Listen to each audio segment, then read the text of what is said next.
Magandang araw po. Ako po si Ezekiel Bryanes Mastilero mula sa Grade 4 Acacia. Ngayong araw na ito ay papakita ko po sa inyo ang payak na paraan sa pagsasaing gamit ang rice cooker. Una, ihanda ang kagamitan katulad ng rice cooker, tubig, bigas at measuring cup upang pantakal ng bigas.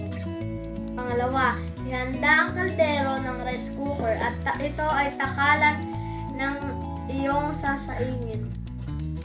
Ang sasaingin po namin ngayon ay 3 takal ng bigas. Isa.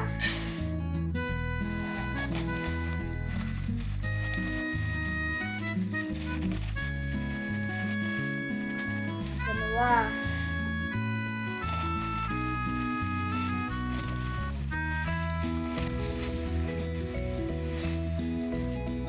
Tatlo. Ngayon, hugasan natin ang bigas ng tubig.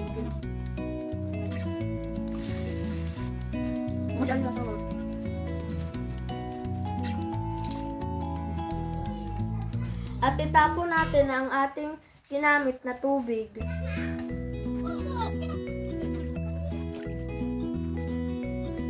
At hugasan ulit ito. Ang beses pa po natin itong hugasan.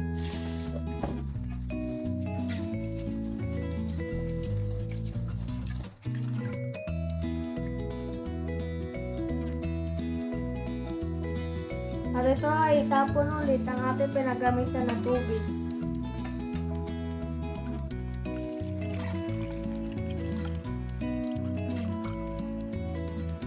Ngayon, lagyan ito ng tubig.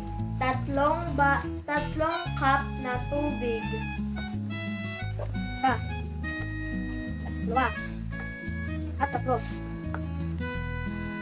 At pantayin ito gamit ang ating kamay.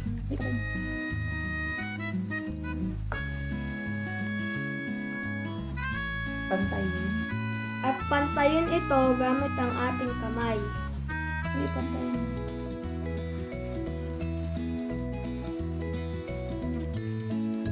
Pagkatapos, takpan natin ang kaldero. Lagay naman ang kaldero sa rice cooker. Paalala sa paggamit ng rice cooker, siguraduhin ninyong hindi basa ang iyong mga kamay upang makaiwas tayo sa mga sakuna. Plug natin ang rice cooker. Pindutin ang rice cooker. Hintayin na umilaw ang warm at saka ito tanggalin. Ayan lamang po, marami pong salamat.